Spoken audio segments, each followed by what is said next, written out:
प्रधानमंत्री नरेंद्र मोदी श्रीलंका से लौट रहे हैं भारत और रामेश्वरम वो पहुंचेंगे और रास्ते में हेलीकॉप्टर से जो तस्वीरें दिख रही थी वो इस वक्त आपकी स्क्रीन पर है। राम सेतु दिख रहा है ऐसा बताया जा रहा है।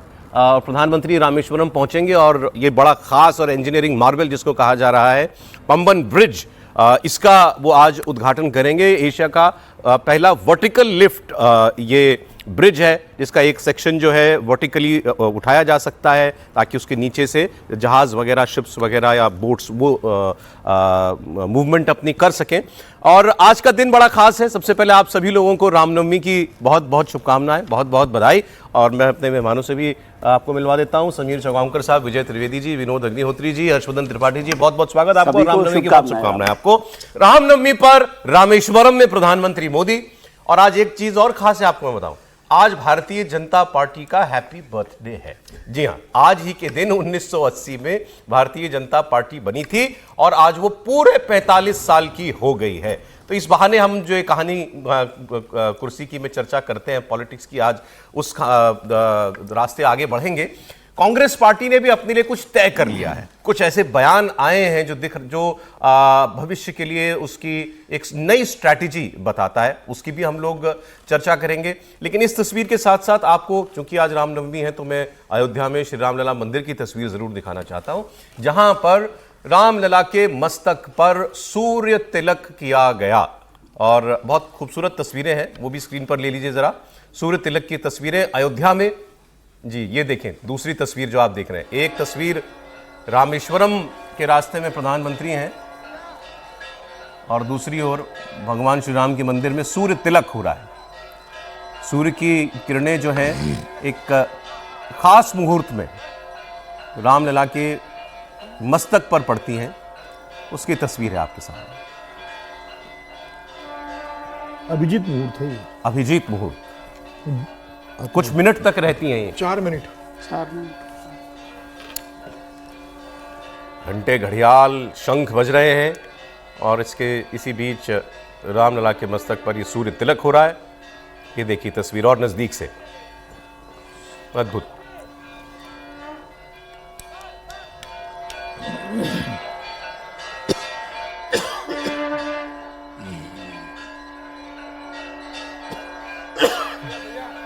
दोनों ही तस्वीरों में आप पुरातन और नवीनतम दोनों के दर्शन कर सकते हैं। रामेश्वरम में जिस इंजीनियरिंग मार्वल की हम बात कर रहे हैं, वो सेतु वो वैसे ही ऐतिहासिक जगह हैं, सभी पौराणिक स्थल हैं। राम सेतु भी दिखाई दे रहा है हेलीकॉप्टर से, और वो एक आज वैज्ञानिक का युग में वो आपको अभी दिखाई देगा, बड़ा खास जो ब्रिज बना है। और ये रामलला के मस्तक पर भी जो आप सूर्य तिलक होता हुआ देख रहे हैं, ये भी एक किस्म का आर्किटेक्चरल मार्वल है कि किस तरीके से वो पूरा गर्भगृह जो है उसका नक्शा डिजाइन किया गया कि इस अभिजीत मुहूर्त में ये रामलला के मस्तक पर उनका तिलक खुद सूर्यदेव करे। त्रिपाठी जी। नहीं, निश्चित तौर पर। और ये कई बार हम कहते हैं ना कि धर्म और विज्ञान वो अलग अलग करके हम देखते अवश्य हैं, लेकिन अगर थोड़ा और गहराई में जाएं तो विज्ञान आगे जाते हुए धर्म की तरफ बढ़ जाता है।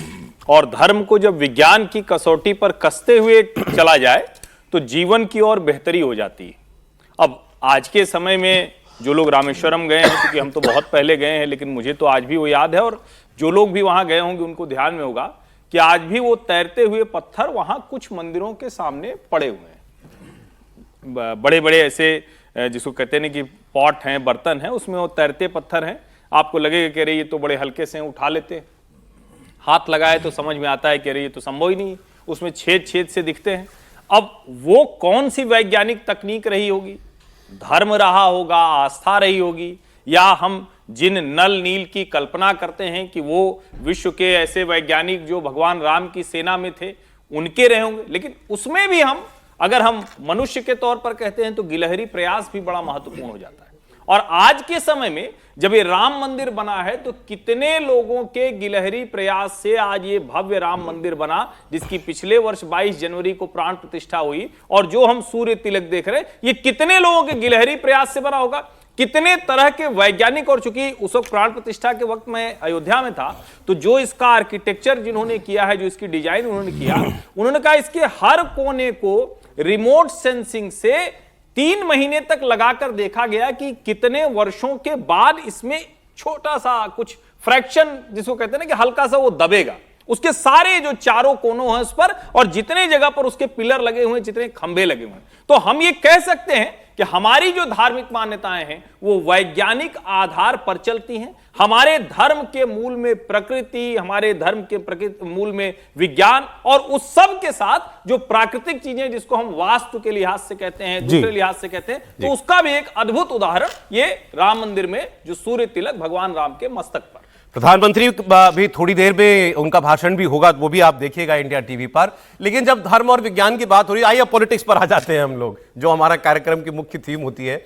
आज मैंने आपको बताया 45 साल की हो गई है भारतीय जनता पार्टी, और इस पार्टी के उदय में भी और आज जहां तक पार्टी पहुंची है उसमें भी धर्म और विज्ञान, राजनीति का विज्ञान, इन दोनों की बहुत खास जगह है। और आज अपनी पार्टी के 45 वर्ष पूरे होने पर पार्टी के अध्यक्ष जेपी नड्डा जब बात कर रहे थे तो उन्होंने इस बात को दोहराया भी। उन्होंने कहा कि हमारी पार्टी को वैज्ञानिक तरीके से चुनाव लड़ने और जीतने आते हैं, जो अब बीजेपी के लिए अब तो बड़ा मशहूर हो गया है ना कि ये इलेक्शन मशीन है। तो वो उस बात का उल्लेख आज खुद पार्टी के अध्यक्ष कर रहे थे, और वो खुद बता रहे हैं कैसे कि 2 सांसदों वाली पार्टी आज 3 बार अभी लगातार केंद्र में सत्ता में है। इससे पहले वाजपेयी जी के ज़माने में 3 बार वो प्रधानमंत्री रहे।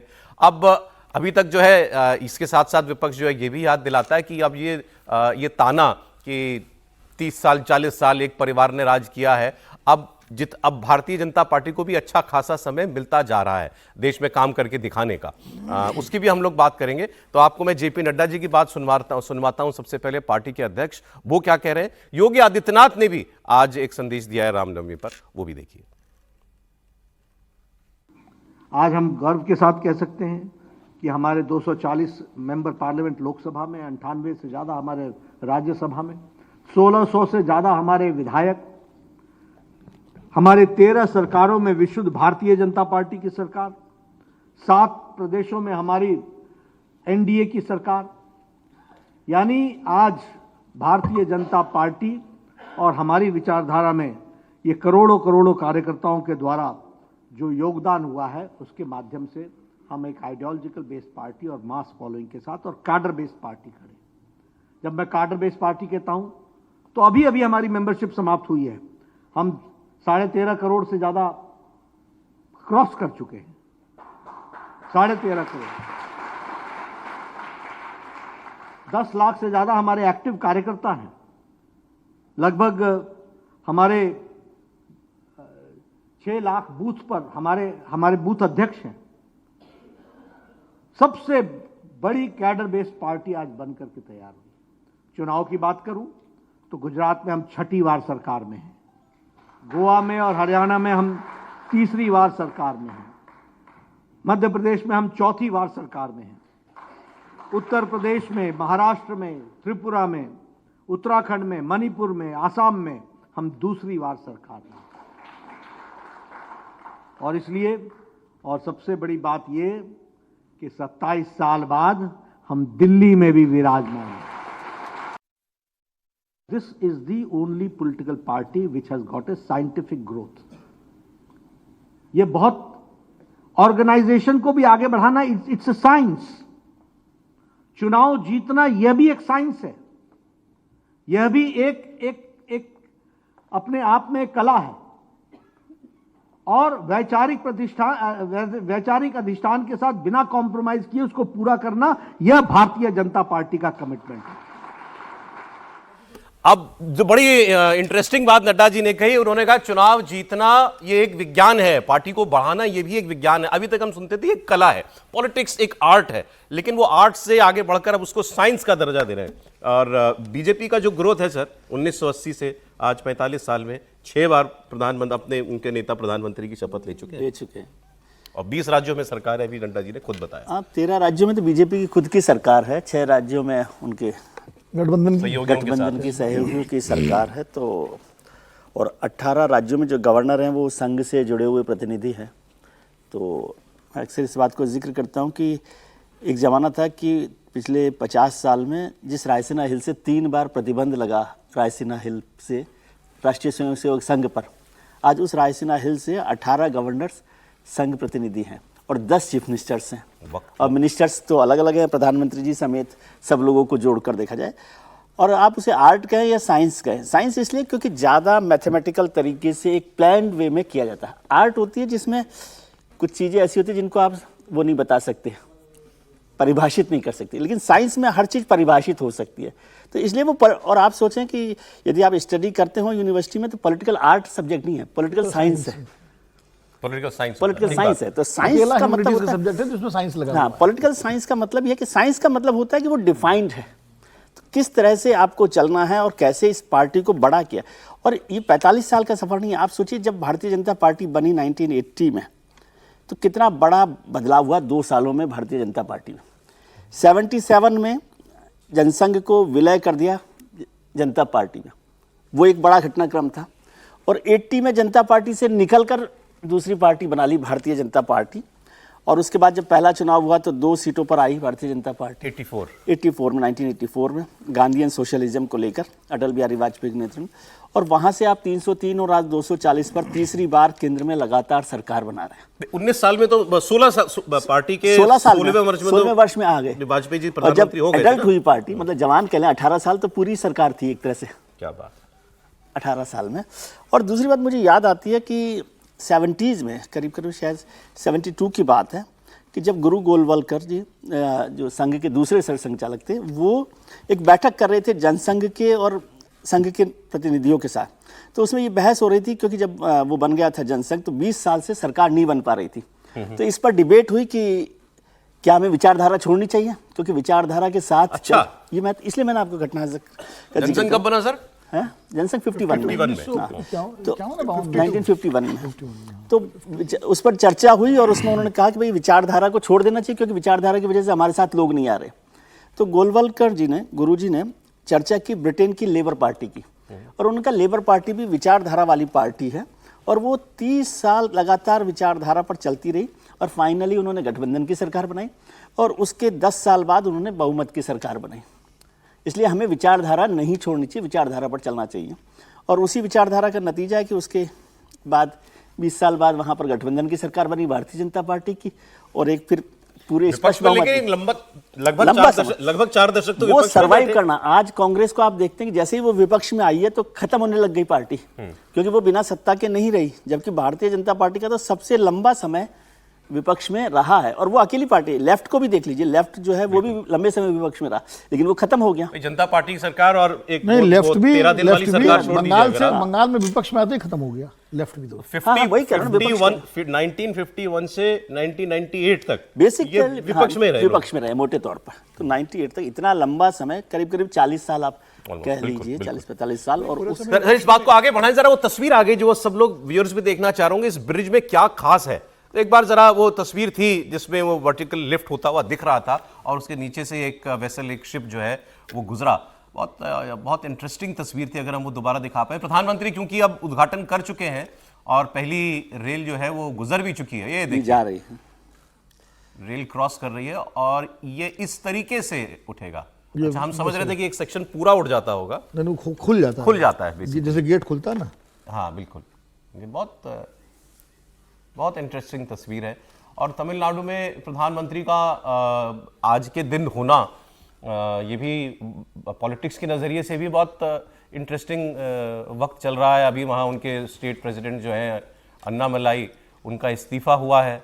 अब कौन बनेगा नया अध्यक्ष ये तो नहीं कह सकते, लेकिन ये तमिलनाडु में आने वाले विधानसभा चुनाव की आप कह सकते हैं कि नए समीकरण जोड़े जा रहे हैं, या ये डीएमके की ये शर्त रही होगी कि ये नया ब्रिज है, बदले, नया ब्रिज है, पॉलिटिकल ब्रिज, नया पॉलिटिकल ब्रिज बनने जा रहा है। सर नहीं, ये बिल्कुल तमिलनाडु की दृष्टि से अगर आप देखें, चूंकि 2026 में अप्रैल में ही वहाँ चुनाव होने हैं और मुझे लगता है प्रधानमंत्री जी के तमिलनाडु दौरे काफ़ी बढ़ जाएंगे, क्योंकि अमित शाह जी के लिए बढ़ गए, अमित शाह जी के तो बढ़ ही गए हैं, प्रधानमंत्री जी के बढ़ जाएंगे। और जब जिस राज्य में चुनाव होता है वहाँ तमाम सारी घोषणाएं भी होती हैं योजनाओं की, चुनाव की घोषणा से पहले। अच्छा है, इसी बहाने कम से कम राज्य के विकास में भी कुछ काम होगा। और ये पुल उसका सबसे बड़ा उदाहरण है जिसमें केंद्र सरकार और राज्य सरकार दोनों को इसका लाभ मिलेगा। मैं बीजेपी पे एक बात कह रहा हूँ, देखिए भारतीय जनता पार्टी के साथ सबसे सुखद बात ये रही कि जनसंघ के ज़माने में जब जो बना, उस वक्त पूरी दुनिया में एक वामपंथ की लहर थी, एक सोशलिज्म का जमाना था, सोवियत संघ की क्रांति के बाद चीन की क्रांति, पूर्वी द्वितीय विश्व युद्ध के बाद पूरी यूरोप पूरा जो है समाजवादी हो गया। तो उस वक्त जो जनसंघ की विचारधारा थी, जो जिसको दक्षिणपंथी विचारधारा कहा जा सकता है, उसके लिए कोई स्पेस नहीं था, ना भारत में ना दुनिया में। सोवियत संघ के पतन के बाद पूरी दुनिया में समाजवाद का जो है उसका मरसिया पढ़ दिया गया, उसकी इति शुरू हो गई और दक्षिणपंथी विचारधारा जो है वो उसका उद्भव शुरू हुआ। और उसके साथ ही भारतीय जनता पार्टी की ग्रोथ भारत में भी शुरू हुई। और भारतीय जनता पार्टी को जो विकास यात्रा है उसमें सबसे बड़ा माइलस्टोन मुझे लगता है 1988 का वो पालनपुर अधिवेशन है, 89 का पालनपुर अधिवेशन है, जब राम मंदिर को उन्होंने अपने एजेंडे में लिया। पहली बार राम मंदिर को एक राजनीतिक पार्टी ने अपना एजेंडा बनाया, अपने राजनीतिक कार्यक्रम में शामिल हुआ और वहीं से भारतीय जनता पार्टी की विकास यात्रा आगे बढ़ी। तो वो सबसे बड़ा टर्निंग पॉइंट मुझे लगता है 1980 के बाद। 80 में तो स्थापना हुई थी, तो वो एक, और उसको उस मूल मुद्दे को छोड़ा नहीं भाजपा ने। लेने के तुरंत बाद उसको कोई सफलता नहीं मिली, थोड़ी बहुत सफलता मिली, 2 सीटों से 84-45 सीटों पर आ गए, लेकिन उसके पीछे बहुत सारे गठबंधन, वीपी सिंह का असर, वो सब था। लेकिन पार्टी स्लिप रोड छोड़ के हाईवे पर आ गई थी। हाँ, हाईवे पे आ गई थी, लेकिन पार्टी ने राम मंदिर के मुद्दे को छोड़ा नहीं। मतलब सरकार उसके बहुमत की बनी है आकर के 2014 में, लेकिन राम मंदिर के मुद्दे को थोड़ा बहुत आगे पीछे जरूर करते रहे, मुद्दे को उन्होंने अपने साथ रखा। तो वो एक बहुत बड़ी बात रही। दूसरी जो भारतीय जनता पार्टी की ग्रोथ की सबसे बड़ी ताकत है वो है राष्ट्रीय स्वयंसेवक संघ, जो भारत के किसी भी राजनीतिक दल के पीछे ऐसा कोई संगठन नहीं है। बिल्कुल। आरएसएस का जो पूरा तंत्र है, उसकी जो विचारधारा है और उसके कार्यकर्ताओं का जो समर्पण है और जो मेहनत है, वैसे वो बेजोड़ है। आप उससे सहमत हो असहमत हो, उसकी विचारधारा से, वो व्यक्ति के अलग, लेकिन उनकी जो निरंतरता है उसने भाजपा की विकास यात्रा में बहुत बड़ा योगदान दिया है। और ये बात भी सही है कि भाजपा के विकास इस देश में, चूंकि ये नायक प्रधान देश है, भारत अवतार पूजा का देश है, यहाँ राम कृष्ण गांधी मतलब नेता के पीछे देश चलता रहा है। तो जैसे ही नेता बना, जब तक भाजपा में संगठन बहुत मजबूत था आरएसएस का, लेकिन नेता जब अटल बिहारी वाजपेयी के रूप में आए और देश ने स्वीकार किया तो भाजपा की यात्रा बढ़ी। और 10 साल फिर अटल जी के बाद भाजपा की यात्रा रुक गई। जैसे ही नरेंद्र मोदी एक नेता के रूप में स्थापित हुए, लोकप्रिय हुए और जनता के बीच में उनकी स्वीकार्यता सबसे ज्यादा हो गई, तो भाजपा फिर आगे बढ़ी। तो नेता और संगठन दोनों का जो एक संयोग है वो भाजपा के लिए बहुत जबरदस्त उसकी पूंजी है। ये बड़ा अच्छा पॉइंट आपने बताया भाई। संगठन भारतीय जनता पार्टी का कभी भी बहुत कमजोर कभी नहीं रहा। हाँ। लेकिन जब नेता रहा पास में, तब पार्टी, ये कम्युनिस्ट पार्टी क्या हुआ, ज्योति बसु कम्युनिस्ट पार्टी खत्म हो गई। और अगर समीर जी, अगर आज आप पॉलिटिकल ग्राफ देखिए, ऑलमोस्ट क्या हम कह सकते हैं कि भारतीय जनता पार्टी ने Congress of the old days उसको रिप्लेस कर दिया है। मैं पॉलिटिकल स्टैंप की बात कर रहा हूं भाई। आज आप दक्षिण में तमिलनाडु, केरल, आंध्र प्रदेश, इन 3 राज्यों को अगर आप छोड़ दें तो दक्षिण में, उत्तर भारत में कश्मीर तक में भारतीय जनता पार्टी ने सरकार बना ली। उत्तर में एक पंजाब राज्य आप छोड़ दीजिए, पूरे पश्चिम में इस वक्त भारतीय जनता पार्टी का प्रभाव है। कौन सोचता था उड़ीसा जीत लेंगे। अब एक बंगाल रह गया है पूर्व में, ईस्ट में, वो एक फ्रंटियर है जो भी बीजेपी क्रॉस नहीं कर पाई। विपक्ष का नेता बीजेपी के पास ही, और बीजेपी वहां सबसे बड़ी विपक्ष की पार्टी जो है वो बन चुकी है। अब आपके हिसाब से भारतीय जनता पार्टी के लिए वो लास्ट फ्रंटियर कौन सा है? देखिए, मुझे लगता है कि अगर भारतीय जनता पार्टी अगर बात करें तो आज हिंदुस्तान का ऐसा कोई प्रदेश नहीं है जहां भारतीय जनता पार्टी का फुटप्रिंट नहीं है, जहां भारतीय जनता पार्टी की उपस्थिति नहीं है। हर जगह भारतीय जनता पार्टी उपस्थित है। कहीं बहुत मजबूती से सत्ता में लंबे समय से जुड़ी हुई है, कहीं भाजपा विपक्ष के नेता के रूप में है, और कहीं स्ट्रेचर पहुंच गई है कि आगामी दिनों में वो वहां पर विपक्ष की नेता बन सकती है या सत्ता में आ सकती है, जिसमें उदाहरण के रूप में पंजाब का राज्य लिया जा सकता है कि जहां भारतीय जनता पार्टी भविष्य में आ सकती है। देखिए, अगर भारतीय जनता पार्टी अगर हम 1980 से अगर देखेंगे तो मुझे लगता है कि भारतीय जनता पार्टी का सिर्फ एक ही टर्निंग पॉइंट रहा है, प्रधानमंत्री नरेंद्र मोदी का आना भारतीय जनता पार्टी के पास। देखिए, संघ तो हमेशा से रहा भारतीय जनता पार्टी के साथ। संघ कब सत्ता दिलवा पाया? नागपुर में तो भारतीय जनता पार्टी 2000 पहले संघ तो मुख्यालय नागपुर में, 2014 तक संघ अपने भाजपा के उम्मीदवार को चुनाव नहीं जितवा पाता था। विलास मुत्तेराव 6 बार के सांसद बने वहां पर, तब भी संगठन था संघ का, लेकिन चेहरा नहीं था आपके पास जिसपर पूरे देश की लोकप्रियता हो और जिसके नाम पर पूरा देश एक साथ आपके साथ खड़ा हो सके। संगठन अपनी जगह, लेकिन आपके पास चेहरा तो होना चाहिए। अटल जी और राम जन्मभूमि की जो बात की जाती है कि राम जन्मभूमि भारतीय जनता पार्टी का बड़ा टर्निंग पॉइंट रहा। भारतीय जनता पार्टी के कारण तो भारतीय जनता पार्टी ने सत्ता गंवाई 4 राज्यों के राम मंदिर पे, और जब चुनाव हुए तो 3 राज्यों में चुनाव हार गई। 8वां दिन रथ यात्रा की, लेकिन उसका कोई भारतीय जनता पार्टी को फायदा नहीं मिला। अटल जी ने 13 दिन की सरकार बनाई, फिर 13 महीने की बनाई, फिर 4 साल 8 महीने की सरकार बनाई और फिर वो सत्ता से बाहर हो गए 10 साल के लिए। तो राम मंदिर कभी भारतीय जनता पार्टी के लिए सत्ता के लिए काम में नहीं आया। प्रधानमंत्री नरेंद्र मोदी का चेहरा और प्रधानमंत्री नरेंद्र मोदी के प्रति जो जनता का विश्वास था उनके मुख्यमंत्री के रूप में काम का, उसने भारतीय जनता पार्टी को टर्निंग पॉइंट दिया है कि 2014 के बाद जो भारतीय जनता पार्टी बढ़ी है, चाहे वो संगठन के रूप में बढ़ी हो या पूरे प्रदेशों के अंदर आप कह रहे हैं इन 45 साल में सबसे बड़ा माइलस्टोन नरेंद्र मोदी का केंद्र की राजनीति में। बिल्कुल, नरेंद्र मोदी का आना भारतीय जनता पार्टी के लिए सबसे बड़ा टर्निंग पॉइंट रहा है और 2014 के बाद भारतीय जनता पार्टी का यह फर्क पड़ा है। आज अगर भारतीय जनता पार्टी 13 राज्यों में खुद की सरकार है, 7 राज्यों में सहयोगी सरकार है, 13 करोड़ से ज्यादा उसके अगर सदस्य है, संघ का संगठन है, लेकिन संगठन किसके पीछे काम करेगा? वो चेहरा तो होना चाहिए। आज रामनवमी का उत्सव खास है, पूरे देश में मनाया जा रहा है, लेकिन अयोध्या के लिए तो बहुत ही खास है। भगवान राम के जन्म दिवस पर सूर्य देव ने उनके मस्तक पर तिलक किया। ये तस्वीरें भी आपने देखी। सूर्य की किरणें सीधे रिफ्लेक्ट होते हुए रामलला के ललाट पर उतरी और भव्य दिव्य तैयारियों के बीच अयोध्या में उत्सव का माहौल है। रामलला की प्राण प्रतिष्ठा के बाद ये दूसरी रामनवमी बनाई जा रही है और रिकॉर्ड संख्या में लोग लगातार अयोध्या पहुंच रहे हैं और आज तो बहुत जबरदस्त भीड़ है वहां पर। योगी आदित्यनाथ ने भी आज रामनवमी के मौके पर पूरे प्रदेश को, देश को बधाई दी है और उन्होंने आज अयोध्या में कैसा उत्सव मन रहा है उसके बारे में भी कहा है। तो आइए सुनते हैं। यहाँ पर कल से ही अखंड रामायण का पाठ चल रहा है। प्रदेश के हर देवालय में अखंड रामायण का पाठ कल से चल रहे हैं। अयोध्या धाम में भी उत्सव और उमंग का माहौल है। लाखों की संख्या में श्रद्धालुजन अयोध्या धाम प्रभु श्री राम लला के जन्मोत्सव में भाग लेने के लिए अयोध्या धाम पहुंचे थे।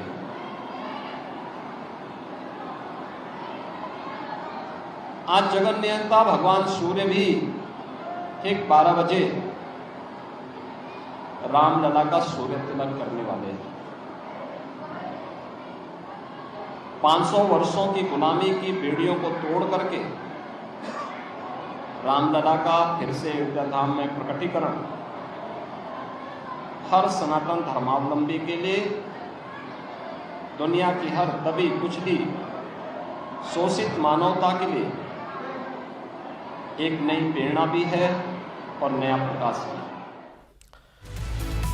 तो राम मंदिर निर्माण के बाद दूसरी रामनवमी और भव्य तरीके से अयोध्या में जो है वो मनाई जा रही है। लेकिन हम बात कर रहे थे राजनीति की और बात ये हो रही थी कि आज चूंकि भारतीय जनता पार्टी का स्थापना दिवस भी है, तो इन 45 वर्षों में पार्टी जहां तक पहुंच पाई है उसमें भगवान राम और राम जी के मंदिर का इसका कितना योगदान है। समीर जी ने ब्रेक से पहले कहा कि राम मंदिर के मुद्दे ने कभी भारतीय जनता पार्टी को सत्ता नहीं दिलाई। उत्तर प्रदेश में आप देखिए कितने सालों इस पर बात कर लेते हैं। मुझे लगता है हाउस डिवाइडेड है आपकी इस बात पर। मेरा चर्चा कर लेते हैं एक बार हर्ष जी से बात शुरू। हर जी नहीं, देखिए 2 चीजें हैं। एक तो ये कि अगर हम कहें कि सत्ता क्या चली गई तो बिल्कुल ठीक बात है। 4 राज्यों की अलोकतांत्रिक तरीके से सरकार गिराई गई। वो पाप किया था कांग्रेस पार्टी ने, वो पाप के अलावा और कुछ नहीं था। अगर आप कोई चुनी हुई सरकार, और अगर उत्तर प्रदेश में कानून व्यवस्था की स्थिति खराब थी तो राजस्थान मध्य प्रदेश की सरकार क्यों खामियाजा भुगतेगी? हिमाचल की सरकार क्यों खामियाजा भुगतेगी? वो राजनीतिक पाप था जो कांग्रेस ने किया था, राम के नाम पर किया, इसलिए उसका खामियाजा अभी तक भुगत रही। उसके बाद सरकार नहीं आई, ये ठीक बात है, लेकिन सरकार क्यों नहीं आई उसके ढेर सारे कारण हैं, उत्तर प्रदेश में भी और दूसरे राज्यों में। लेकिन अगर हम कहें कि ये पार्टी कैसे बनी, तो पार्टी के मूल में आज नरेंद्र मोदी हैं। निश्चित तौर पर बहुत विराट स्वरूप है और मैं तो कई बार कहता हूं कि गांधी के बाद कौन, तो अभी तो मोदी ही दिख रहे हैं। महात्मा गांधी के बाद तो मोदी ही दिख रहे हैं, जो ऐसा नेता हो कि देश के हर हिस्से में, दुनिया भर में एक बराबर सम्मान, एक तरह का प्रेम मिल रहा हो। लेकिन ये सब उस राष्ट्रीय स्वयंसेवक संघ की बुनियाद पर हुआ जिससे निकला प्रचारक झोला लेके चला जाता था। 3-3 बार का प्रतिबंध हुआ, जब देखो तब जेल में डाल दिए जाते थे। जहां मिले कहते थे संघी है, इसको निकाल दो। जिसके ऊपर महात्मा गांधी की हत्या का आरोप लगा, जिस देश में गांधी पूजे जाते हो वहां गांधी के हत्यारे थे। आज भी कोई न कोई मूर्ख व्यक्ति कह देता है कि संघ हत्यारा था, कोई भी मूर्ख खड़ा हो जाता है, बोल लेता है, ऐसा झूठ बोलता रहता है। उसके बावजूद ये पार्टी यहां खड़ी है, तो ये संघ के जो निष्ठावान प्रचारक हैं, जो सब छोड़कर निकल जाते हैं और देखिए संघ सोचता कैसे है। बहुत सी बातें हैं कि कांग्रेस कब कूदी, अभी उसकी हम लोग चर्चा भी कर रहे थे। 1964 में गुरुजी ने विश्व हिंदू परिषद की स्थापना कर दी थी। 1964 1984 में बजरंग दल की स्थापना हो गई थी। 1991 में दुर्गा वाहिनी की स्थापना हो गई थी। तो संघ कैसे सोचता है उसको सोचना समझना, उसकी जो अभी तक की यात्रा है उससे देखना चाहिए। और मेरा यह मानना है कि सही समय पर सही व्यक्ति सही स्थान पर, वो नरेंद्र मोदी। लेकिन वो समय, व्यक्ति, स्थान तैयार किसने किया? वो राष्ट्रीय स्वयंसेवक संघ है। और उसमें प्रभु राम के इस मंदिर की बहुत बड़ी भूमिका है। और विनोद जी और विजय जी को वो ध्यान में आएगा, जब ये राम मंदिर आंदोलन शुरू हुआ उसके पहले विश्व हिंदू परिषद क्या करता था? गांव गांव में गाय की पूंछ पकड़वा के गौदान कराता था। तब लोग कहते थे, हंसते थे लोग, मजाक बनाते थे, अरे ये आ गए, ये सब देखो ये आ गए गांव गांव में। और वो क्या करते थे? पूंछ पकड़ के करते थे। जाने कितने समय तक तो वो चला कि भैया अपने गांव से एक ईंटा भेज दो, राम मंदिर में लगाए। तो ये जो आप देश का आज मानस परिवर्तन देख रहे हैं, उसको अगर आप देखेंगे तो बिना किसी भ्रम संकोच राष्ट्रीय स्वयंसेवक संघ। राजनीतिक शास्त्र के विद्यार्थी जरूर जानते होंगे इस बात को, मुझे नहीं पता था। अभी बात हो रही थी तो विजय जी और विनोद जी ने इस बात के बारे में बताया कि इंदिरा गांधी इंदिरा गांधी ने ऑलमोस्ट राम मंदिर आंदोलन को कोऑप्ट कर लिया था। देखिए, ये बिल्कुल काफ़ी हद तक इसमें सच्चाई है कि मैं अभी वो सज्जन मौजूद है, विजय कौशल महाराज जी, जो 1983 में मुजफ्फरनगर में जो पहली राम मंदिर को लेकर बड़ी रैली हुई थी, करीब 1 लाख लोग उसमें आए थे, और उसके आयोजकों में थे विजय कौशल महाराज जी। बड़े मथुरा में उनका वृंदावन में आश्रम है। उन्होंने खुद मुझसे इंटरव्यू में बात बताई थी कि दाऊद दयाल खन्ना जो विधायक थे और जो मुरादाबाद के रहने वाले थे, कांग्रेस के नेता थे, और विराट हिंदू परिषद, विराट हिंदू समाज या विराट हिंदू परिषद एक संगठन था जिसमें डॉक्टर कर्ण सिंह भी थे, उसके वो सदस्य थे। वो चिट्ठी लेके आए थे इंदिरा गांधी की, और जिसमें इंदिरा गांधी ने कहा था कि मैं आपके इस मुद्दे से मेरी सहमति है, लेकिन एक राजनीतिक पार्टी के तौर पर हम इसको सीधे नहीं ले सकते, लेकिन हमारा वो है। स्पष्ट कहा था उन्होंने कि राम मंदिर के आपके इस मुद्दे से मैं सहमत हूं। हाँ, ये विजय कौशल महाराज जी ने मुझे इंटरव्यू बताया, वो अभी भी हैं विजय कौशल महाराज जी, कहीं गए नहीं हैं। तो वो उन्होंने कहा। और दूसरा क्या है कि 1980 के बाद इंदिरा गांधी जब आई हैं जीत करके, तो इंदिरा गांधी का थोड़ा सा राजनीतिक रूप से, वैचारिक रूप से उनका एक परिवर्तन हुआ था। वो हिंदू ध्रुवीकरण को बहुत आहिस्ते से सॉफ्टली कर रही थी, और उन्होंने किया भी। 84 में जो कांग्रेस की 400 से ज़्यादा सीटें आई, उसके पीछे वो भी एक उनके प्रयासों का कारण था।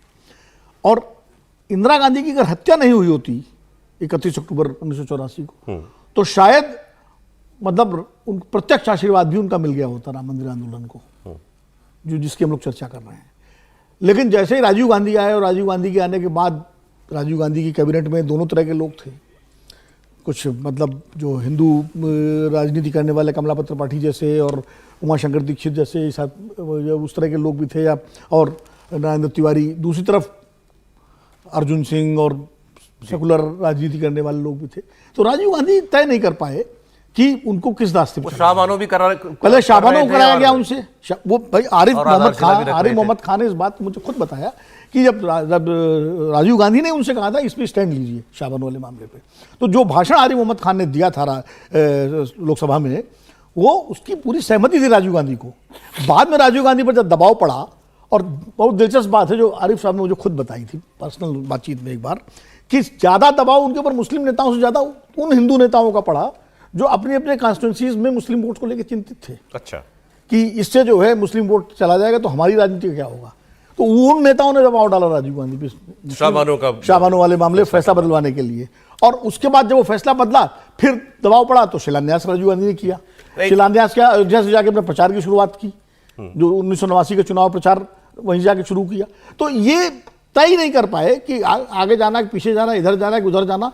तो वही है, दुविधा में दोनों गए माया मिली न राम। राम मंदिर से कांग्रेस से जितना लंबा रिश्ता है उतना किसी का नहीं रहा। 1949 को याद कीजिए, दिसंबर की वो रात जिसमें रामलला प्रकट हुए, जिसे कहा जाता है, मतलब जब वहाँ मूर्ति रखी गई तो उस समय कांग्रेस की सरकार थी, उत्तर प्रदेश में भी और केंद्र में भी। ठीक है। लेकिन नेहरू जी तो मूर्ति बाहर करवाना चाहते हाँ, लेकिन नहीं हुई थी ना सरकार। लेकिन पंत जी तो नहीं करना चाहिए पंत जी तो नहीं करना चाहते थे, वो नहीं हुआ था।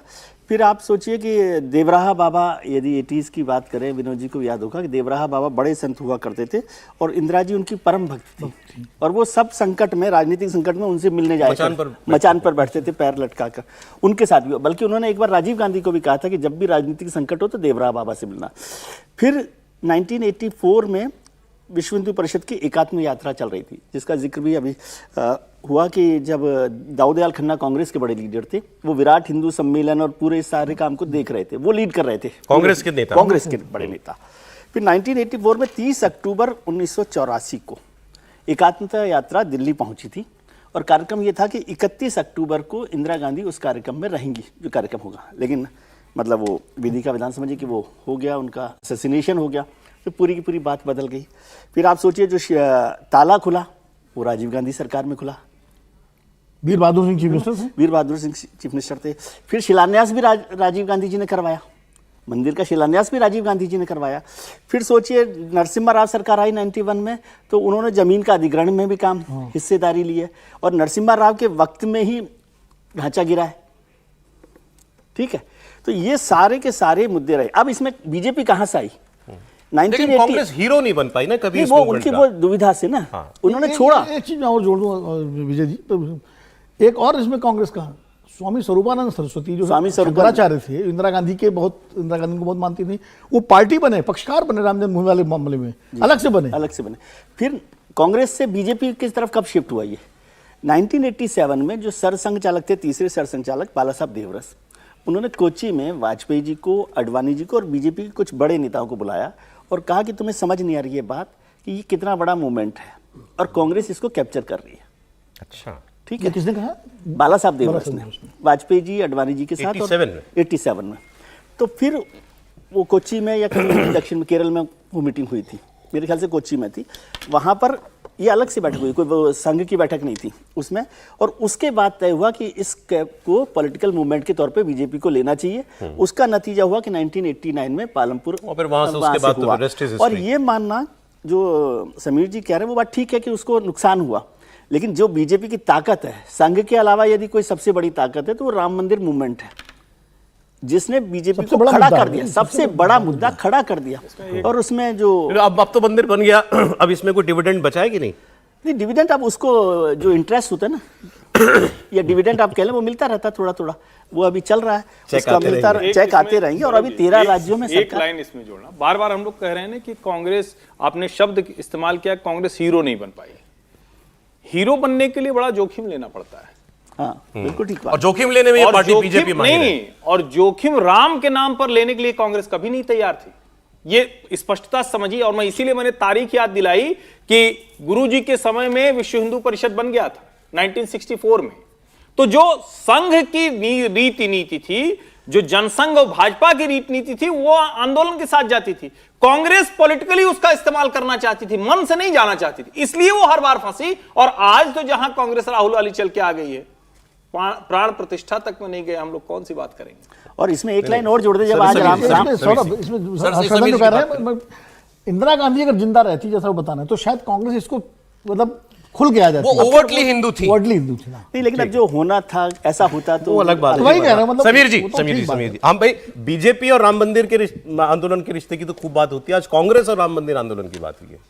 बिल्कुल, मैं उसके पहले एक लाइन जोड़ देता हूँ कि इंदिरा गांधी का जिक्र किया जा रहा है। अगर संजय गांधी भी जिंदा रहते तो मुझे लगता है कि राजनीति और बदल जाती। वो भी एक हिंदुत्व की काफी बात करते थे संजय गांधी, और जिस तरीके से उनका जो कार्यकाल रहा था, बात करते थे। बिल्कुल, संजय गांधी बहुत करते थे, कट्टर हिंदुत्व की बात वो करते थे। और वही गुण उनके वरुण गांधी में आए हुए हैं, हिंदुत्व की बात करने वाले। तो मुझे लगता है अगर संजय गांधी भी रहते तो भी कांग्रेस की राजनीति बहुत अब बदल जाती। देखिए, अब अगला प्रश्न आपका क्या था? नहीं, कांग्रेस और राम मंदिर आंदोलन के हम लोग रिश्ते की बात कर रहे थे। भाई एक इन्फ्लेक्शन पॉइंट होता है हर पार्टी के सफर में। कैसे अब वो, जी हाँ, अब वो जो जैसा बताया, इंदिरा गांधी खुलकर हिंदू थी और राजीव गांधी दो नाव में पैर रखकर चलना चाहते थे। देखिए, इंदिरा गांधी और राजीव गांधी की राजनीति बहुत बड़ा फर्क यह था कि इंदिरा गांधी तो खुद मतलब बन के निकली, बड़ी जवाहरलाल नेहरू की बेटी रही है। कांग्रेस को 1969 में उन्होंने तोड़ा, अपनी पार्टी बनाई, सत्ता में आई और देश ने उनको स्वीकार किया। अपनी नई कांग्रेस उन्होंने बनाई, पुरानी सिंडिकेट को छोड़ दिया था उन्होंने। राजीव गांधी तो इंदिरा गांधी के डेथ के बाद पॉलिटिक्स में आते हैं और सीधे प्रधानमंत्री बना देते हैं, ज्ञानी जैल सिंह उनको की पार्टी करिए राष्ट्रपति, इनको प्रधानमंत्री बनाना है। तो उनको संगठन का पता नहीं था, उनको नेताओं का पता नहीं था, पार्टी की विचारधारा क्या उनको ये नहीं मालूम था, पार्टी को किस दिशा में लेकर जाना उन्हें यह नहीं मालूम था। शाहबानो का मामला आया तो दबाव में उन्होंने फैसला बदल दिया। फिर वो किसी भी मामले पर लेकर कांग्रेस पार्टी कभी स्थिर नहीं रही। राजीव गांधी का कार्यकाल बहुत कम रहा, एक कार्यकाल रहा, उसके बाद विपक्ष में बैठे, उनकी हत्या हो जाती है। उसके बाद नरसिम्हा राव आते हैं, वो पार्टी को अपने तरीके से लेकर चलते हैं। सोनिया गांधी और नरसिम्हा राव का अनबन की खबरें आती है। उसके बाद भारतीय जनता पार्टी सत्ता में आती है, फिर 2004 में आती है। तो कांग्रेस के पास कभी हीरो बनने का कारण इससे नहीं बन पाया कि कांग्रेस के अंदर सत्ता की लड़ाई रियल चलती रही। सेंस में डाउनफॉल कांग्रेस का आप कब से मानते हैं? क्या वो राजीव गांधी के काल से ही शुरू हो गया था, या नरसिम्हा राव जी की सरकार के बाद, या मोदी जी के आने के बाद? मुझे लगता है कि इंदिरा गांधी के 84 के बाद से शुरू हो गया था। उसके बाद से जिस तरीके से इंदिरा गांधी ने पार्टी के अंदर मतलब संगठन को खत्म करने का काम किया कि मैं ही पार्टी की प्रदेश अध्यक्ष, मैं ही जो बोलूंगी पार्टी की बात है। जब पार्टी में कहा जाने लगा कि इंदिरा इज इंडिया, जब इतनी तक बात चली गई, जब देवकांत बरुआ ने बात कह दी कि इंडिया इज इंदिरा, मतलब पार्टी में सब कुछ इंदिरा गांधी है, तब जिस तरीके से पार्टी एक तरफा बढ़ती चली गई इंदिरा गांधी पे, इंदिरा गांधी गई, फिर परिवारवाद हो गया। इंदिरा गांधी के बाद के समय संजय गांधी ने जिस तरीके से दखल देना शुरू कर दिया, फिर इंदिरा गांधी के बाद राजीव गांधी के बाद फिर कुछ समय के लिए नरसिम्हा राव जरूर बने, लेकिन फिर सोनिया गांधी का जिस तरीके से पार्टी का अध्यक्ष के रूप में 1999 में आती है, उसके बाद सोनिया गांधी आज तक पार्टी, फिर राहुल गांधी। तो परिवारवाद का जो कारण रहा पार्टी के असफलता का सबसे बड़ा कारण ये रहा कि 1885 में बनी हुई पार्टी आज 140 साल हो गए। राष्ट्रीय पार्टी में आप देखिए, भारतीय जनता पार्टी और कांग्रेस अगर दो पार्टी देखे तो एक पार्टी लगातार टूटती चली गई और एक पार्टी लगातार पूरे भारत की पार्टी बनती चली गई। ठीक है, ये बात सही बिल्कुल मौजूद है कि वो परिवार ही उसकी ताकत है, परिवार ही उसकी कमजोरी है। देखिए, कांग्रेस के जो पतन है वो इंदिरा गांधी के जमाने में नहीं शुरू हुआ। वो तो ठीक है, संगठन वो आज मोदी जी की मर्जी से सब तय हो रहा है, तो इसका मतलब थोड़ी बीजेपी खत्म हो जाएगी।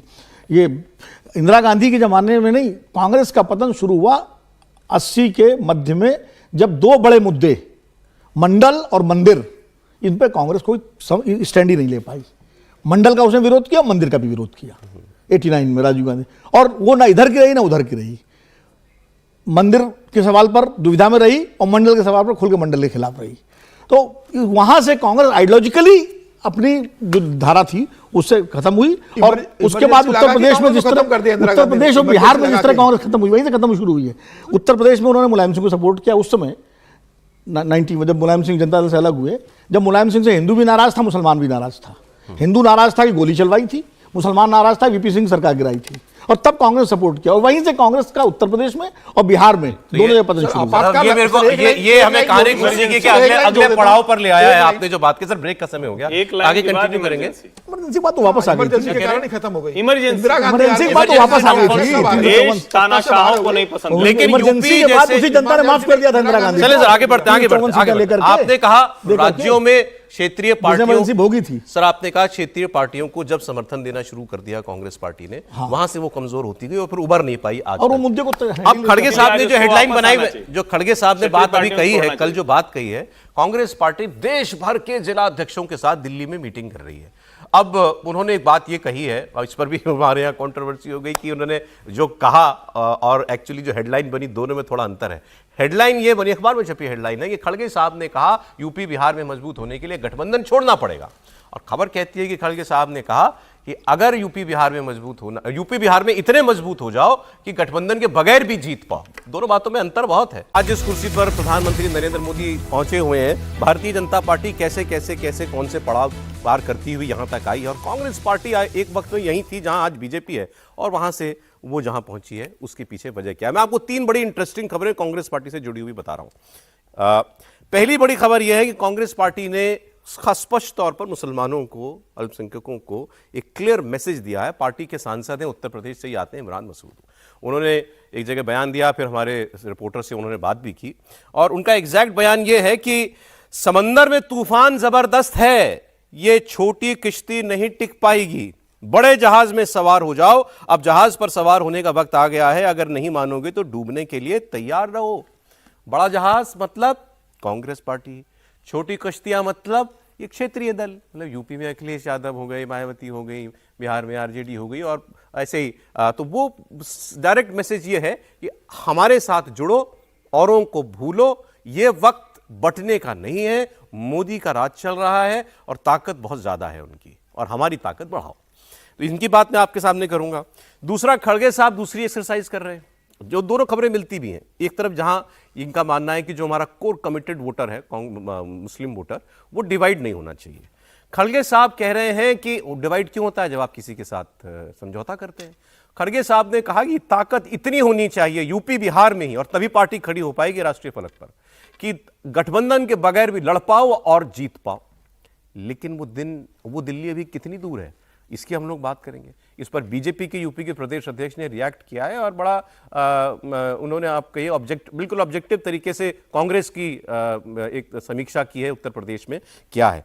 और के कविता, अभी आपको पार्लियामेंट में याद है जब वक्फ बिल पास हुआ, राहुल गांधी लोकसभा में सुबह आए, घर चले गए, फिर रात में आए केवल वोट डालने के लिए 12:30 बजे। और वो जो पहन के आए उस पर भी बड़ी आलोचना हो रही है कि उनके सोने के कपड़े थे, शायद वो पैरों में चप्पल थी और ढीला सा उन्होंने कुछ पहन रखा था। और प्रियंका गांधी लोकसभा में थी ही नहीं, पार्टी की विप जारी हुई है लेकिन प्रियंका, और सांसद हैं वो केरल से, प्रियंका गांधी थी नहीं। सोनिया गांधी पूरा दिन नहीं बैठी, वो भी रात में वोट डालने के लिए आई।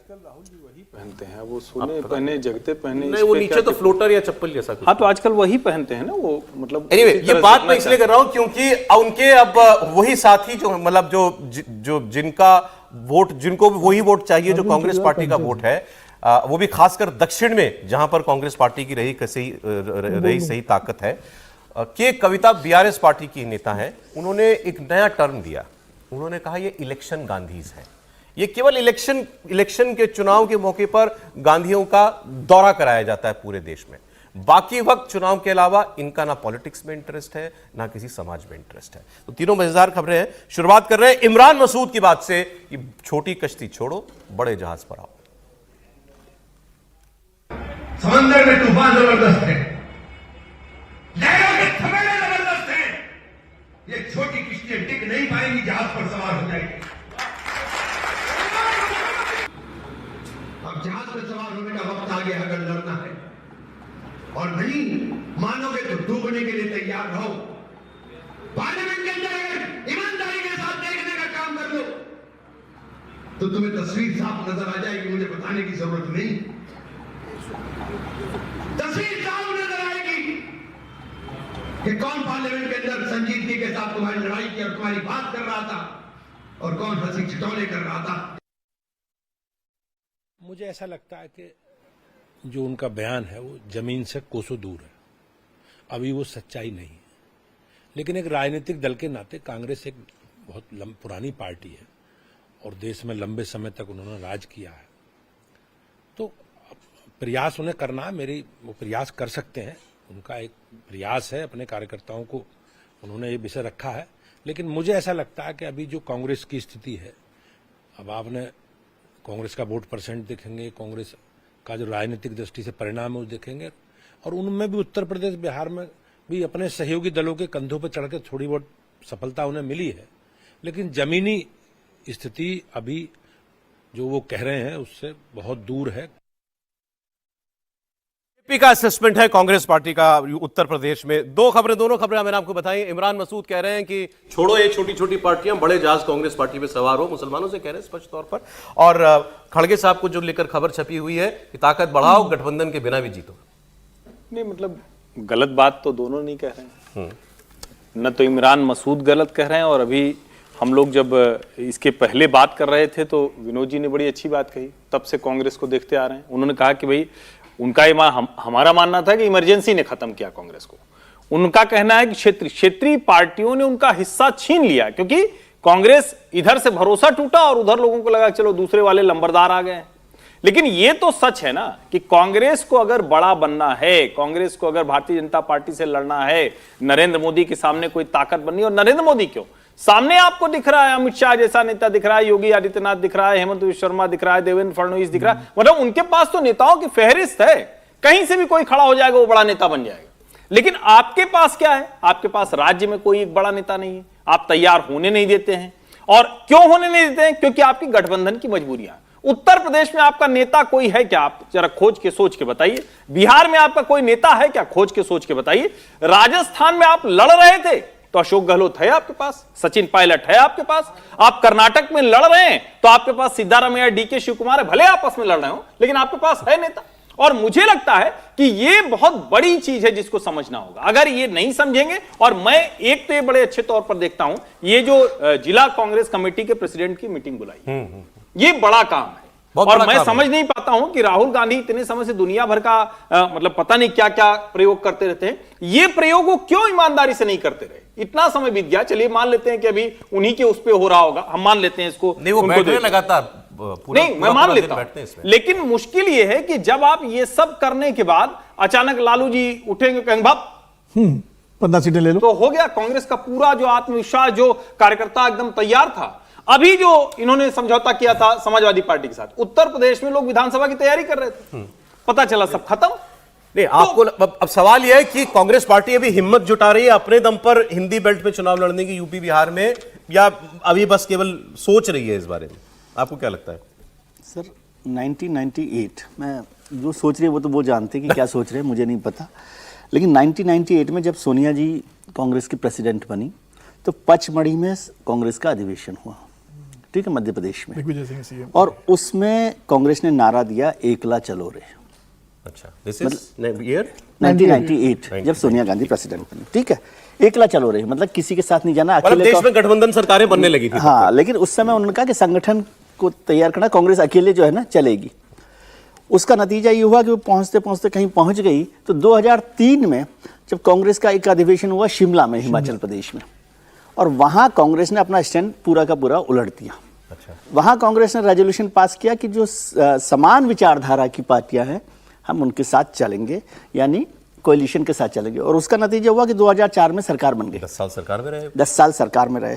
अब आज फिर से ये बात ठीक है कि कांग्रेस को अकेले लड़ने और अकेले ताकत बनाने की जरूरत है, लेकिन आज क्या वो इस स्थिति में है कि वो अकेले लड़के, ये इसका अकेले लड़के कांग्रेस तैयार हो जाएगी? केंद्र का और राज्यों का गेम अलग है ना, बिल्कुल। दोनों का अलग अलग गेम है, तो दोनों को अलग तरीके से देखना पड़ेगा। और इसमें कंट्रास्ट क्या है? आप ये बात कह दें कि नहीं, कांग्रेस जो है अलग अलग छोटे दलों से लड़के मतलब साथ चल के कमजोर हो गई। भारतीय जनता पार्टी का इतिहास देखें तो सारी छोटी पार्टियों के साथ मिलकर उसने बड़ी पार्टी बना ली। तो आप किस स्ट्रेटजी को कैसे यूज कर रहे हैं, ये महत्वपूर्ण है, समझे। 2004 में उसी कांग्रेस ने कोalition के बाद 10 साल सरकार चलाई है समान विचारधारा के लोगों के साथ। और जब 2024 से पहले 2023 में जब वो इंडिया ब्लॉक बना था, तब भी यदि वो समान विचारधारा के साथ ज्यादा ताकत के साथ वो लड़ाई लड़ती तो शायद कुछ नतीजे और हो सकते थे। एक पत्रकार, सीनियर जर्नलिस्ट का कमेंट पढ़ रहा था कि इंडिया ब्लॉक फिर एकजुट हो गया वक्फ बिल के बहाने। अब कांग्रेस जो है, कांग्रेस अच्छा, औरंगजेब के बाद ये इंडी ब्लॉक ही है जो बार बार कब्र से निकल आता है। नहीं, लेकिन कांग्रेस पार्टी को रिवाइव करने के लिए क्या जरूरी है? साथी छोड़े या साथियों के साथ मजबूती से डील करें? देखिए, साथी साथ में जुड़े या नहीं जुड़े, कांग्रेस को खुद को मजबूत होना तो अपने संगठन के ऊपर ध्यान देना पड़ेगा ना। कांग्रेस की समस्या ये रही कि कांग्रेस कभी संगठन की पार्टी नहीं रही, यह व्यक्ति केंद्रित पार्टी रही। आपके ममता बनर्जी बंगाल से कांग्रेस छोड़कर बंगाल में जाती है, खुद की सरकार बना लेती है। शरद पवार महाराष्ट्र में आपसे अलग हो जाते हैं, खुद की सरकार बना लेते हैं कांग्रेस छोड़ के। बीजू जनता दल अलग, बीजू पटनायक अलग होते हैं कांग्रेस छोड़ के, वो उड़ीसा में अपनी सरकार बना लेते हैं। जगनमोहन रेड्डी आंध्र प्रदेश में अपने आपके पूरा सत्ता संगठन सब ले जाते हैं, खुद सरकार बना लेते हैं। तो आपके यहाँ पार्टी इतना में नेता इतने बड़े और पार्टी छोटी बनती जा रही है। संगठन आपके यहाँ ही नहीं, भारतीय जनता पार्टी में कोई नेता इतनी हिम्मत कर सकता है क्या कि वो खुद को अलग निकल जाए और पार्टी बना ले? कई नेताओं ने कोशिश की, लौटकर भारतीय जनता पार्टी बनाए। वो से यूपी में क्या प्रेस्क्रिप्शन होना चाहिए कांग्रेस पार्टी के लिए? अब अखिलेश यादव सपा बड़ा भाई ही नहीं, बहुत बड़ा भाई है, उम्र में मतलब ताकत बहुत बड़ी है उनकी, तो कांग्रेस पार्टी टिकती नहीं अभी प्रदेश में। उत्तर प्रदेश हो, बिहार हो, उत्तर प्रदेश हो, बिहार हो, बंगाल हो, जहां कांग्रेस बिल्कुल खत्म हो चुकी है लगभग, आपको संगठन पे काम करना पड़ेगा। प्रियंका गांधी को आप कुछ समय चुनाव के पहले वहां पे प्रभारी बना देती हूँ, वो कहती है लड़की हूं, लड़ सकती हूं। उसके बाद चुनाव हारते हो, उसके बाद उत्तर प्रदेश जाना छोड़ देती है। राहुल गांधी उत्तर प्रदेश से लोकसभा चुनाव हार जाते हैं तो आप वायनाड चले जाते हो, उत्तर प्रदेश पूरा छोड़ देते हो। आपको लंबे समय तक वहां संगठन पे काम करना पड़ेगा, लगातार दौरे करने पड़ेंगे, ऐसा नहीं है कि चुनाव आपको नए नेता जोड़ने पड़ेंगे। ऐसा नहीं है कि चुनावों के बीच में प्रयास नहीं किए कांग्रेस पार्टी ने, कभी यूपी में भी किए, बिहार में अभी आप देखिए यात्रा भी चल रही है, अध्यक्ष बदले जा रहे हैं, सब कुछ हो रहा है। लेकिन जो बात अभी उन्होंने कहा कि लालू जी पर उठेंगे और कहेंगे बाप मतलब तुम्हारी सारी मेहनत और लो 15 सीट लड़ लो। अब जब चुनाव में आप अपने सहयोगी से इतना दब जाएंगे तो क्या बचेगी पार्टी और क्या करेगा कार्यकर्ता? दरअसल कांग्रेस की जो सबसे समस्या रही है 1990 के दौर से शुरू करें तो 90 से ही शुरू हुआ है ना, जब क्षेत्रीय दलों का उभार हुआ कि कांग्रेस का जो स्थानीय राज्य नेतृत्व था वो कुछ और सोचता था और केंद्रीय नेतृत्व कुछ और सोचता था। और यही उत्तर प्रदेश में हुआ, यही बिहार में हुआ, यही बंगाल में हुआ। जहां जहां कांग्रेस कमजोर हुई है, तमिलनाडु थोड़ा और पहले आप मान सकते हैं, वो बहुत पहले निकल गया था। तो कांग्रेस मतलब लखनऊ में था उस समय।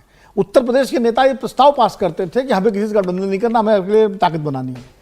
और केंद्र में बैठे हुए नेता जो है वो गठजोड़ की बात करते थे और करते थे, क्योंकि उनको सेंटर में जरूरत है। उनको सेंटर में जरूरत है और सेंटर की जरूरत के साथ साथ कुछ और भी चीजें थी, खाली सरकार में जरूरत नहीं थी। राज्यों में जो क्षेत्रीय नेता थे उनके साथ उनके आर्थिक हित जुड़े हुए थे। मैं तो खुलेआम कह रहा हूं, कांग्रेस के बड़े नेताओं के, केंद्रीय नेतृत्व के केंद्रीय नेतृत्व मतलब परिवार की बात नहीं कर रहा हूं, जो सीनियर लीडर्स थे वो बाकायदा जो है लालू जी, मुलायम सिंह जी, इन सब नेताओं के साथ उनके अपने इंटरेस्ट भी थे। ओके। और इसलिए कांग्रेस पार्टी के हितों को अनदेखी करके वहां समझौते किए गए। उदाहरण के लिए 1996 में मैंने 90 का बताया था कि मुलायम सिंह की सरकार को सपोर्ट करके कांग्रेस ने अपना सारा सवर्ण जनाधार खो दिया था। मुस्लिम वैसे ही नाराज हो गए थे शाहबानो के उसके बाद से राम मंदिर ताला खुलवाने शिलान्यास से। और जो क्योंकि देखिए 89 में कांग्रेस की 94 सीटें थी उत्तर प्रदेश में, अच्छा, विधानसभा विधानसभा में, जब कांग्रेस हारी है वहां। और 91 में आके वो 30-32 सीटें बच गई, क्योंकि आपके पास न हिंदू बचा न मुसलमान बचा। आज कितने पे आ गई? और आज दो पे है। याद तो है आपको? पहला समझौता करवाया, ये भी अच्छी बात है, याद है आपको? बड़ी बात है। दो है। हाँ, पहला समझौता करवाया, गुलाम नबी आजाद साहब प्रभारी थे उत्तर प्रदेश के, सेकुलरिज्म बचाने के चक्कर में। और एनडी तिवारी खिलाफ थे, जो कांग्रेस के बड़े नेता थे। एनडी तिवारी बिल्कुल पक्ष में नहीं थे कि कांग्रेस वहां समर्थन दे। कांग्रेस उनका कहना था ये मौका अच्छा है, कांग्रेस से सरकार छीनी इन लोगों ने, कांग्रेस अपने दम पर चुनाव में जाए। लेकिन इन्होंने समर्थन दिला दिया, बीजेपी को स्पेस मिली। 96 में बीएसपी के साथ समझौता किया। उस समय तत्कालीन कांग्रेस के नेताओं ने 125 सीटें कांग्रेस लड़ी और 300 सीटें लड़ी बीएसपी। यानी 300 सीटों पर कांग्रेस का उत्तर प्रदेश में न झंडा था, न डंडा था, न कैंडिडेट था, तो कार्यकर्ता क्या करता? सवर्ण था बीजेपी में चला गया, मुस्लिम था वो सपा में चला गया, और दलित था वो बीजेपी वो बीएसपी में। समझौते तो भाजपा ने भी किए, लेकिन इतने समझौते किए ना, बीएसपी के साथ भी किया, दो बार मेजोरिटी के बाद भी उन्होंने चीफ मिनिस्टर बनाए। तो आप कैसे स्ट्रेटेजी? बीएसपी के साथ बीजेपी ने कभी चुनावी समझौता नहीं किया। लेकिन बीजेपी ने चीफ मिनिस्टर बनाया 3 बार मायावती को, वो अलग बात। ये भेद इंपॉर्टेंट है। देखिए स्ट्रेटजी की बात है, उन्होंने चीफ मिनिस्टर मायावती को बना के, जब आप मिलकर चुनाव लड़ते हैं तो आप सीट कर देते हैं, कुछ दे देते हैं। आपका कार्यकर्ता वहां नहीं होता है, आपका कार्यकर्ता घर बैठ जाता है। जो वो कांग्रेस का कार्यकर्ता उत्तर प्रदेश का, जो समाजवादी पार्टी और जनता दल था उस समय, उससे चुनाव हारा है, वो आप उम्मीद कर रहे हैं उसी को समर्थन कर दे, उसे बीएसपी कैसे कर देगा? कोई स्ट्रेटजी नहीं। यही बिहार में किया इन्होंने। बिहार में भी तो जनता दल ने लालू प्रसाद यादव ने तो कांग्रेस की सरकार ली थी। उसके बाद लगातार आप मोटे तौर पर क्या निष्कर्ष क्या निकला? निष्कर्ष ये है कांग्रेस को अब कांग्रेस को क्षेत्रीय दलों के साथ जाकर नुकसान होता है। नहीं, नुकसान इसलिए होता है, स्टेट वाइज स्टेट आपको स्ट्रेटजी बनानी पड़ेगी। कांग्रेस को सबसे पहले तो यूपी में बताइए ना। नहीं, हम अभी बात यूपी की चर्चा, यूपी कर रही है चर्चा। यूपी में कांग्रेस अकेले लड़के भी देख चुकी। 2022 में अकेले लड़ी थी, 2 सीटें आई। मिलकर लड़ी थी 2017 में 7 सीटें आई, समझे? कुल मिला के कांग्रेस 2 और 7 में क्या अंतर है? फिर तो अकेले ही लड़ो, मतलब फिर तो खुद को मजबूत करो। क्या गांधी परिवार चुनावी गांधी है? किसने कहा ये? बीआरएस की नेता हैं के कविता, अब तेलंगाना के नेता हैं केसीआर जो है उनकी बेटी हैं, और उन्होंने ये कहा कि वक्फ बिल इतना बड़ा मुसलमानों के खिलाफ जो है सरकार एक बिल लेकर के आ रही थी, कानून बना रही थी, राहुल गांधी को इस पर बोलना नहीं चाहिए था क्या? प्रियंका गांधी को क्या पार्लियामेंट में नहीं होना चाहिए था? वो तो थी ही नहीं पार्लियामेंट में, दोनों दिन वो कहीं नजर ही नहीं आई। तो उन्होंने कहा कि ये गांधी परिवार का रवैया यही है, और मुसलमानों को ये बात अब पहचाननी चाहिए कि आपसे जुड़ा जब सबसे अहम फैसला होने जा रहा है, उस वक्त लीडर ऑफ ऑपोजिशन है। लीडर ऑफ ऑपोजिशन एक सेंस में सारे ऑपोजिशन का रिप्रेजेंटेटिव होता है, और राहुल गांधी बोले ही नहीं इस बिल पर, पूरा वक्त वो चर्चा में बैठे भी नहीं। तो ये उनकी गंभीरता दिखाता है और ये बताता है कि मुसलमानों के मुद्दे से वो खुद को कितना जुड़ा हुआ महसूस करते हैं। और इसी कड़ी में उन्होंने आगे कहा कि गांधी परिवार के दौरे जो है ये पार्टी लगवाती है केवल चुनावों में, चेहरा दिखाने के लिए हैं, बस पूरे देश में घुमाने के लिए, कुछ वोट मिल जाता होगा, लेकिन इसके अलावा ये परिवार कुछ नहीं करता है। ये आरोप उनका है, के कविता का आरोप है। अच्छा, उनके सुर में सुर किसने मिलाया? भारतीय जनता पार्टी ने, और उसमें भी जगदम्बिका पाल जी ने, जो कि जेपीसी के वफ की जेपीसी के चेयरमैन थे, और उन्होंने भी यही बात कही कि राहुल गांधी ने चर्चा में हिस्सा क्यों नहीं लिया। और ये बात आज ये नेता तो चलिए कांग्रेस पार्टी के विरोधी हैं तो ये लोग कह रहे हैं, लेकिन ये चर्चा बड़ी जोरों से चल रही है। क्या वजह है कि राहुल गांधी ने इस डिबेट में हिस्सा नहीं लिया? उनको लीड करना चाहिए था, ये आखिरी वक्ता होते अपनी पार्टी की तरफ से।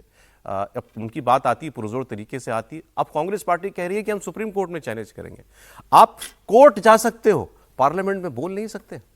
और राहुल गांधी बोलते अपने सबसे बड़े नेता हैं अपनी पार्टी के, तो उसका एक इम्पैक्ट जाता और मुस्लिम समाज को लगता है कि कांग्रेस पार्टी हाँ हमारे साथ हर पूरी ताकत के साथ खड़ी हुई है।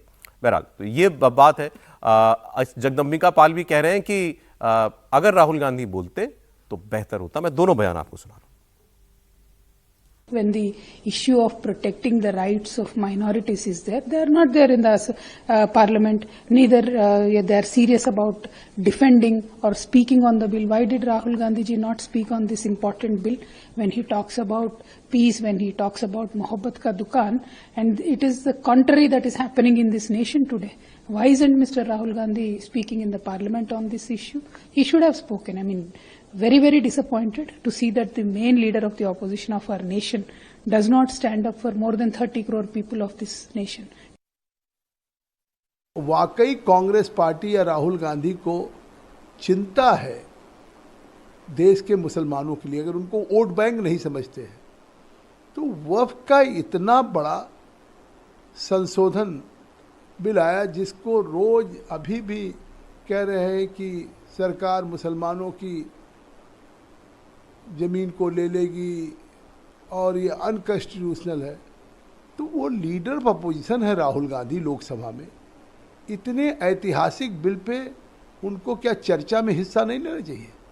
न राहुल गांधी इस पे बोले, न प्रियंका वाड्रा गांधी इसमें लोकसभा में भाग लिया, और न कोई तर्क राज्यसभा में सोनिया गांधी ने दिया। न राहुल, न प्रियंका, न सोनिया जी, किसी ने हिस्सा नहीं लिया। क्यों विजय जी? क्यों तो वो बता सकते हैं, लेकिन ये बहुत महत्वपूर्ण है। आज सब सारे सवाल टाल रहे हैं। नहीं टाल नहीं रहा, आपको सब नहीं, मुझे नहीं मालूम ना कि वो विनोद जी बता सकते हैं, लेकिन मैं ये कह रहा हूँ कि ये बहुत महत्वपूर्ण था कि जब कांग्रेस मुसलमानों की नुमाइंदगी का दावा करती है तो इससे बड़ा अभी बयान दिलवा रही है कि बड़े जहाज में सवार हो जाओ, बड़े जहाज में सवार हो जाओ, तो उससे बड़ा बिल तो कोई नहीं आने वाला था। और कांग्रेस उस बिल के खिलाफ खड़ी है, खासतौर से उसको वैसे भी खिलाफ खड़ा होना था क्योंकि जो बिल उन्होंने पास किया था उससे उलट बिल यहाँ पर आया था। उसी के प्रोविजंस हटाए गए हैं। और राहुल गांधी जी तो विपक्ष के नेता है, तो वो पूरे विपक्ष की तरफ से भी रिप्रेजेंट कर रहे हैं, उनको वहाँ होना चाहिए था, उनको वहाँ बोलना चाहिए था।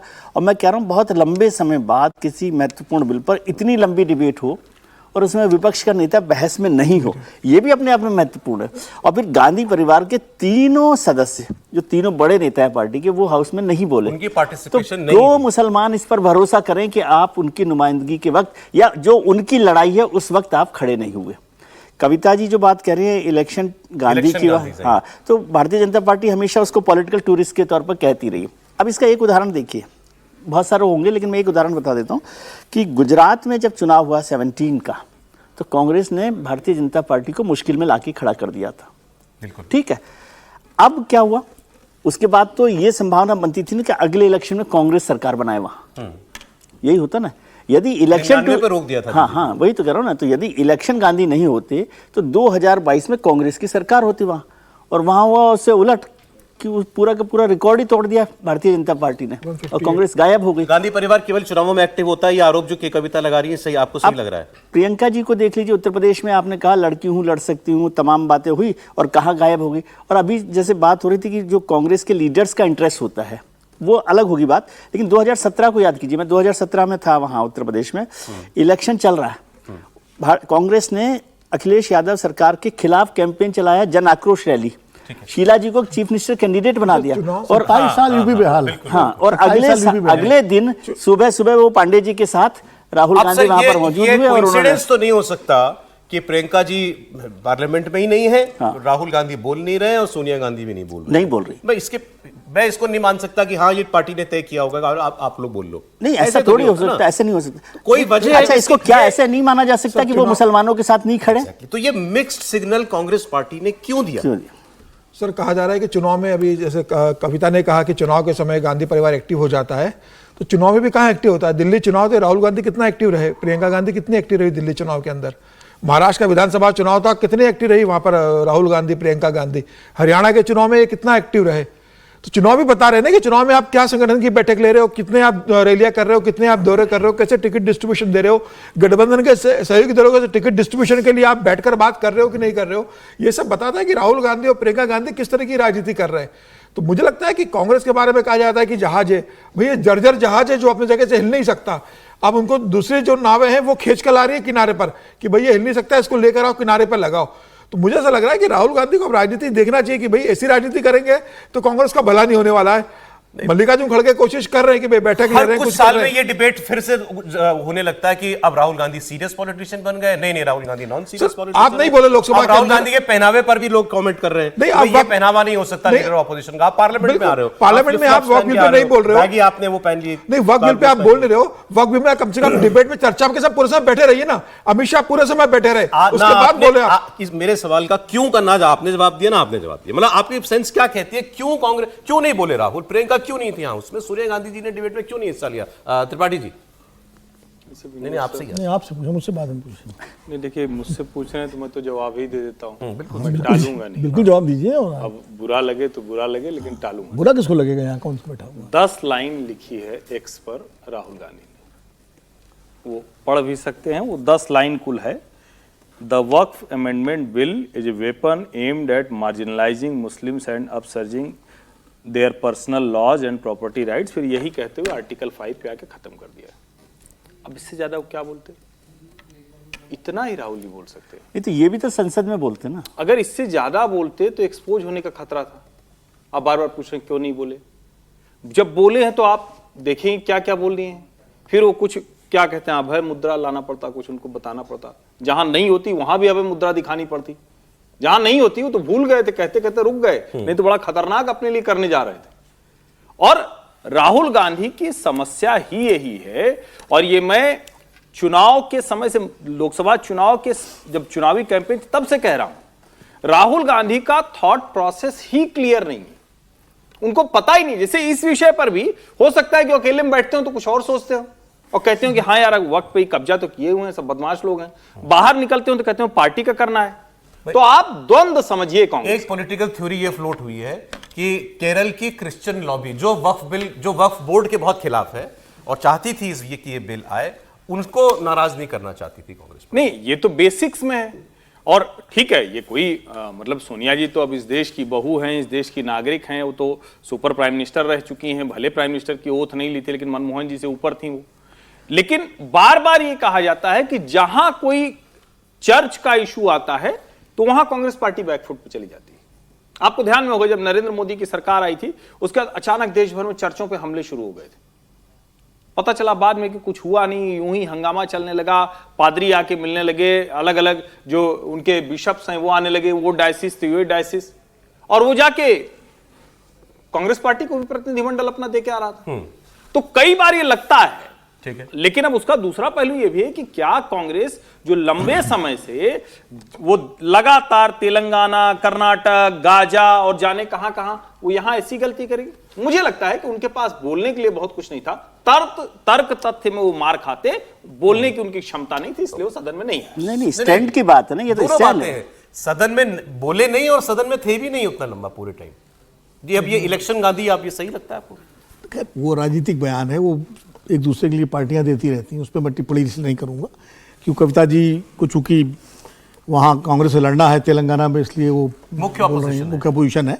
तो सदन वाली बात देखिए, मैं इसको दूसरे एंगल से देखता हूँ। हो सकता है हमारे तीनों मित्र से सहमत ना हो।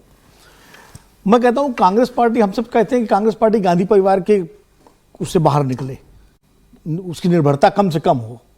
तो मैं तो देख रहा हूँ अच्छी बात है। इस बार गांधी परिवार कोई नहीं बोला, गौरव गोगोई बोले, मल्लिकार्जुन खड़गे बोले, इमरान प्रताप ये नया एंगल लाया सर। एंगल क्या? तो भाई हम सभी कहते हैं गांधी परिवार पर कब तक आश्रित रहेगी कांग्रेस पार्टी? आखिर गांधी परिवार से कब भाई, तो चलो अगर मान लीजिए लीडर है, लीड नहीं करेंगे तो क्या करेंगे? भाई मल्लिकार्जुन खड़गे लीडर है, लीड कर रहे हैं। Gaurav Gogoi deputy leader lead कर रहे हैं। एक मिनट सर, मुझे बोलते हुए दो महाराज।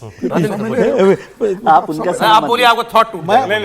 मैं मतलब एक नया डायमेंशन आपको दे रहा हूँ, ये भी कि भाई ये मौका ऐसा हो सकता है रणनीति रही हो, अब जो भी रहा हो, केरल का एंगल रहा हो या हिंदुओं मुस्लिम्स को नाराज न करने का जो भी एंगल रहा हो, लेकिन एक इस रूप में भी देखिए कि बिना गांधी परिवार के भाषण के भी कांग्रेस पार्टी ने अपने सारे पॉइंट ऑफ व्यू रखे सदन के दोनों सर, सदनों में। इम्पैक्ट की बात है, राहुल गांधी बोलते तो ज्यादा लोगों को याद रहता है या खड़गे साहब बोलते नहीं, इम्पैक्ट राहुल गांधी बोलते जैसे हर्षवर्धन कर रहे हैं, हो सकता है कुछ दूसरा इम्पैक्ट पड़ जाता। नहीं, लेकिन चर्चा ये भी होती है सही। उसकी कितनी चर्चा नहीं, होती है? चर्चा उसके दोनों आयाम थे। अच्छा, वो क्यों नहीं रहे हाउस में? क्यों नहीं रहे? क्यों हाउस में नहीं रहना चाहिए उनको? नहीं, हाउस में रहे, लीडर कहाँ रहे? दिन में नहीं थे सर, पूरे दिन भर नहीं में भी थे? थे, पूरे समय नहीं रहे आप कह सकते हैं। पूरे दिन भर ही नहीं थे? नहीं, पूरे समय नहीं रहे। खैर उनकी मर्जी है, वो तो वैसे अलग फिर इशू है। प्रधानमंत्री जी भी नहीं रहे हाउस में, अब क्या करोगे आप? वो विदेश यात्रा बाद में विदेश, अगले दिन विदेश गए हैं।